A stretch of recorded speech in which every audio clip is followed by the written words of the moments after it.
भूमि, धरती माता, सबको आधार देने वाली, भरण पोषण करने वाली, संभालने वाली, संवारने वाली, भर भर के देने वाली। भूमि से ही हमने सीखना है देना, दातृत्व। हम सब इस भूमि के पुत्र पुत्री हैं। आपस में साहचर्य, सहभाग, सेवा, सहवेदना, सहकार्य, यही हमारी नीति होनी चाहिए ना। चलिए हर परिवार को सक्षम बनाएं। इसलिए परिवार में आपस में स्नेह होना ही विकास का रास्ता है। परिवार में किसी को बोझ बनने नहीं देना। हर एक को स्वयं पूर्ण, सुविकसित बनाना ही परिवार का पहला कर्तव्य है। वसुधा हमारी माँ है, माता का रूप प्यारा, करना इसी की सेवा कर्तव्य है हमारा।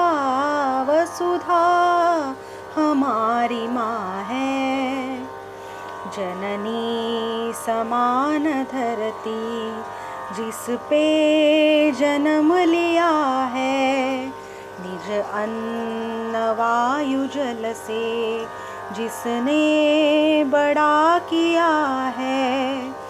जीवन वो कैसा जीवन, इस पर अगर नवारा, वसुधा हमारी माँ है। जिसे धूप छाव वर्षा हिमपात ने सवारा, पावन पुनीत माँ का मंदिर सहज सुहाना। वसुधा हमारी माँ है, माता का रूप प्यारा, करना इसी की सेवा कर्तव्य है हमारा। वसुधा हमारी माँ है। सारी सृष्टि यह है भूमि का परिवार। अभी देखिए हेमंत का परिवार, एक यशस्वी स्वयं पूर्ण कर्णबधिर, मन और विचारों पर तेजस्वी संस्कार हुए, इसलिए दिव्यांग, सुविकसित, समाधानी हेमंत भसीन। घर परिवार में सभी सहयोगी थे, मायके में भी और ससुराल में भी। परंतु जो हिम्मत मुझे मेरे बड़े बेटे गौतम से मिली है वो मैं आज तक नहीं भूल सकती हूँ। कई बार वो कहता, मम्मी रहने दो, मैं अपना काम कर लूँगा, आप हेमंत को देख लो, आप हेमंत को देख लो, हेमंत की पढ़ाई ले लो, हेमंत को बुलवा लो। बेटे तो सबके अच्छे होते ही हैं, पर बहुएं उनसे ज़्यादा अच्छी हैं। बड़ी बहू पायल और छोटी अवनी माँ जैसे मुझे पूछती हैं। बिल्कुल कोई परेशानी नहीं है, कुछ भी हो हाथ आगे बढ़ा के काम करती हैं और पूरा सहयोग करती हैं। आपके ये सब सुनने के बाद मुझे एक ऐसी बात याद आ गई है जो मैंने पढ़ी है कि जो सामान्य बच्चा है वो हमारी बात एक बार सुनकर समझ सकता है ज्यादा करके, लेकिन कर्णबधिर बच्चे को शुरुआत में एक शब्द या एक बात 7 बार कम से कम रिपीट होनी चाहिए। ऐसा एक जो पढ़ा हुआ सत्य है वो मैं कह रही हूँ आपको। सही है। तो शास्त्र में ही कुटुंब छुपा हुआ है। आज ऐसा हो रहा है कि अकेली माँ सब जिम्मेदारी ले रही है बच्चे के बचपन से। परिवार में इतने सारे लोग होते हैं लेकिन जिम्मेदारी लेने वाली सिर्फ माँ ज्यादातर होती है। हेमंत के जो हम इंटरव्यू ले रहे हैं, डॉक्यूमेंट्री बना रहे हैं, तो पहले भाग से मैं देख रही हूँ कि हेमंत के पिताजी बहुत ही इन्वॉल्व है और कि उन्होंने एक मिसाल रखा है। लेकिन जो शास्त्र ने कहा है वो आपके यहाँ पूरा सत्य दिखने में आता है कि आज सब मिलकर 7 बार बच्चे के साथ कैसे बोलेगी एक आधी माँ और कितनी थक जाएगी।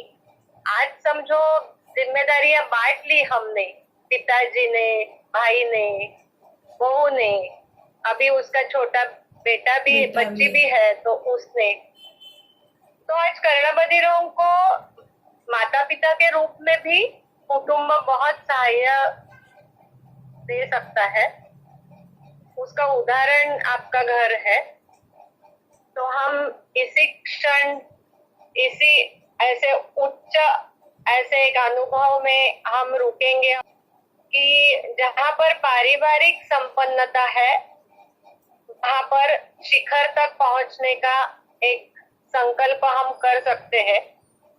हम अभी शिखर पर ही बैठे हुए हैं, लेकिन आप वहां हम अंत करेंगे इस भाग का कि हेमंत ने 10वीं की तो परीक्षा दी ही, लेकिन उसके साथ साथ और क्या क्या उसने किया वो आप जरा बताइए, फिर वहां हम आज के दिन के लिए रुक जाते हैं। शुभदाता, इसने 10वीं की परीक्षा 73% मार्क्स से पास की थी। उसके बाद इसने फैशन डिजाइनिंग का कोर्स किया, कैड का कोर्स किया, कंप्यूटराइज एम्ब्रॉयडरी का कोर्स किया, कार्डबोर्ड पुट्ठे का कोर्स किया इसने, कंप्यूटर्स के कई कोर्स किए इसने। आपने जो कंप्यूटराइज एम्ब्रॉयडरी का जो उसमें अपने विशेष यश पाया है जी, मुझे लगता है आज तक ऐसे सिखाने वाला कोई भी मेरे जानकारी के अनुसार नहीं है। आज मैं किसी भी ट्रस्ट के सामने या ऐसे मेरा प्रपोजल रखती हूँ कि मेरे बच्चे हैं वो कंप्यूटराइज एम्ब्रॉयडरी सिखाएंगे। आप ऐसा एक कॉलेज ये करो जहाँ एम्ब्रॉयडरी का कॉलेज है, वहाँ कंप्यूटराइज एम्ब्रॉयडरी का विषय रखो, मेरे बच्चे वहां पर सिखाने के लिए आएंगे। ये प्रपोजल हेमंत और हमारे और अन्य विद्यार्थी है, हाथ के उंगलियों पर गिने जितने ही विद्यार्थी हैं जिनको कंप्यूटराइज एम्ब्रॉयडरी आज आती है वो काम कर रहे हैं। तो मुझे बहुत अभिमान है, गर्व है हेमंत पर या ऐसे बच्चों पर कि जो शिक्षक बन सकते हैं इस विषय की। तो सही बात। नमस्ते, नमस्कार। हम यहाँ रुकेंगे।